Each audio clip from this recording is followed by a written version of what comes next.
We'll also give you yield on that we think is going to generate consistent yield regardless of price movement at that circa 6% rate. And that's really what makes us different and why BTC, of course, as the name suggests, is yield on BTC. And it's from DeFi, which no one else can do. Hello, you're watching Proactive. I'm joined by Finekia International CEO Bandeep Singh Rangar. Bandeep, very good to speak with you again. YBTC's already surpassed 14 million Canadian dollars in assets under management, and that's quite soon after launch. What factors do you think are driving such strong early demand, and how scalable do you see this product becoming over the next 12 months? Hi, Stephen. Thank you for having me here. Always a pleasure. Yeah, we've actually hit almost a million more than we announced before. So we're getting to about maybe $15 million, so about 14.9 Canadian, which is great because what we're tapping into is this triangulation of three things, I think.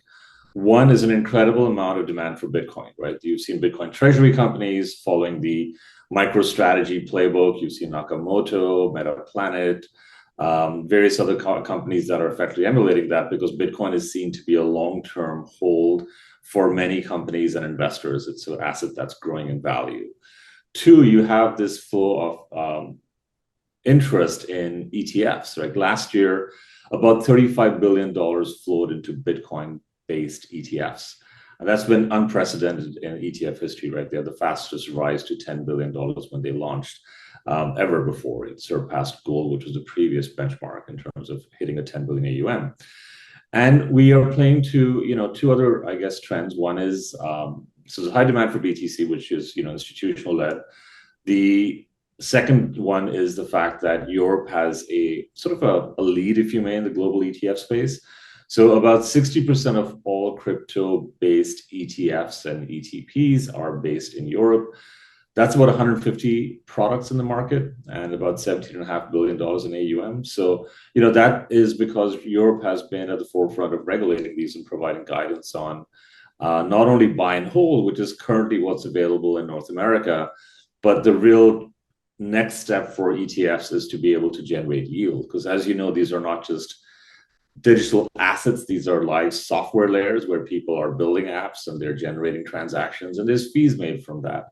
And if you add to that decentralized finance, which involves lending, borrowing, providing liquidity, and generating yield from tokens, you can enhance your yield to some pretty respectable numbers. So the last trend is this institutional demand for yield. And we look at the surveys out there, 70% of institutions would like to have a product that's a digital asset base, but also gives them passive income.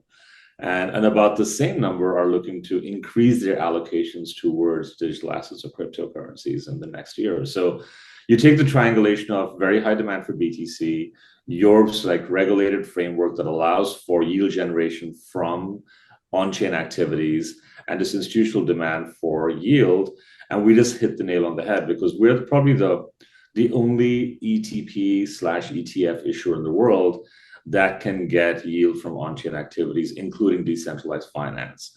So when we went out with a DeFi-based product with a target 6% yield, that just resonated with the market. And you're seeing the results of that with this nearly $15 million of AUM that we accumulated in about a week's time.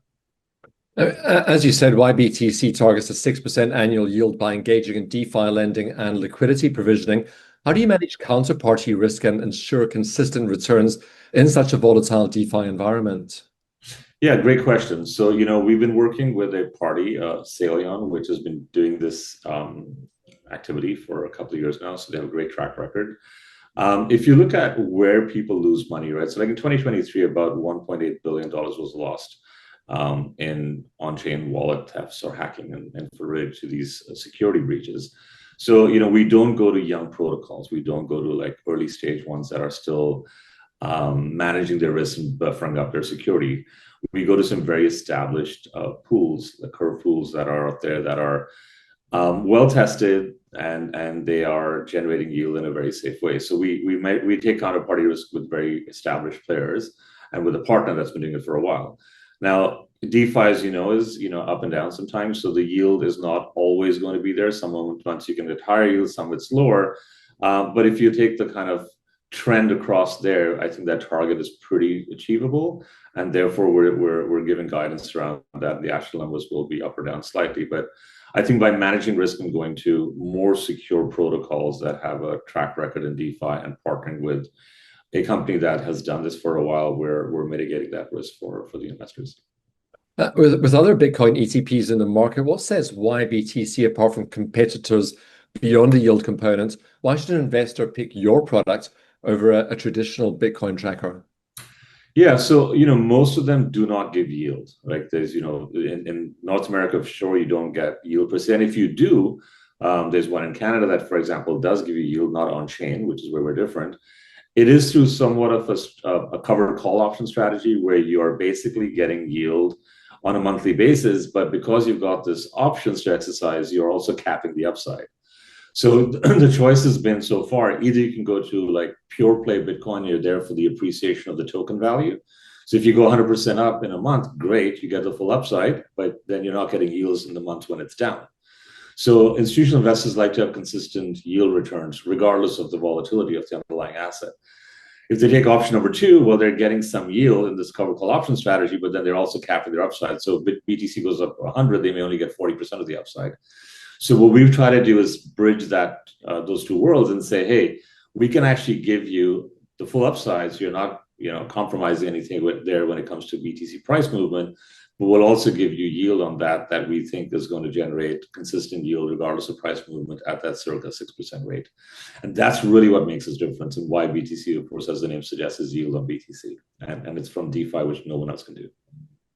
So you've now successfully launched YADA and YBTC. Do you have any other products in development to expand your portfolio?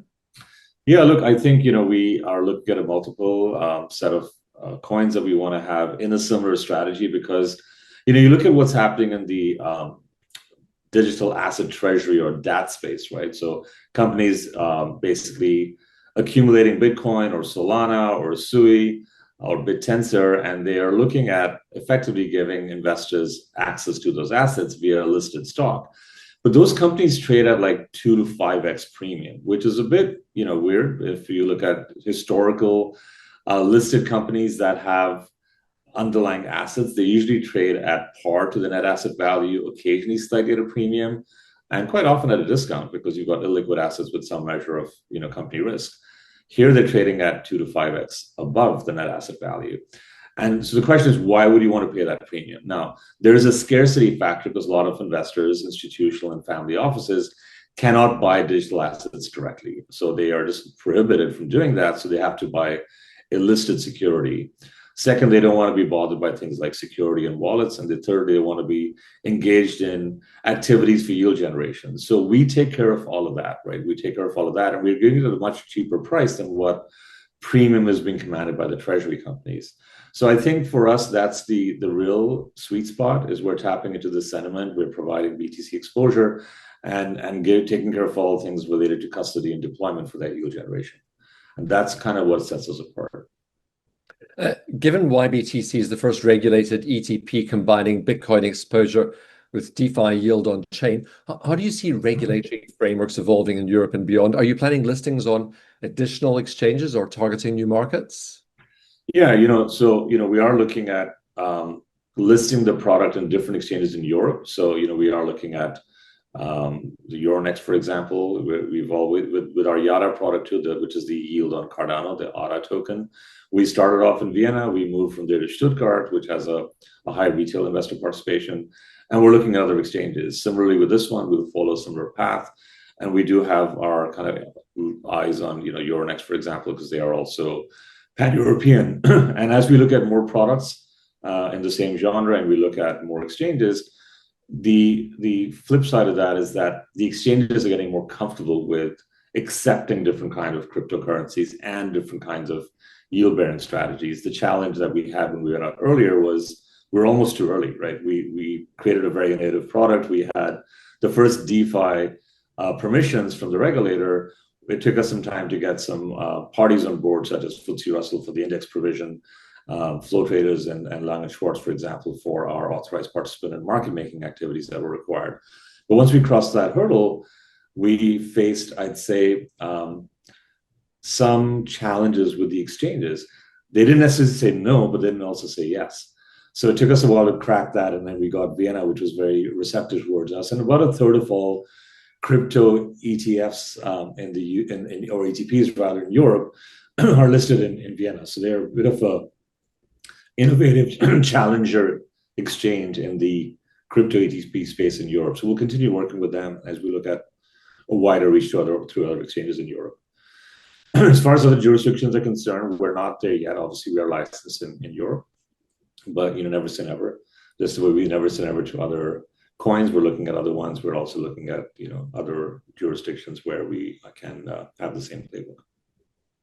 Well, Bandeep, I hope you'll continue to keep us updated with your progress. Thank you very much for speaking with us today. Always a pleasure. Thank you for having me. Finekia International CEO Bandeep Singh Rangar.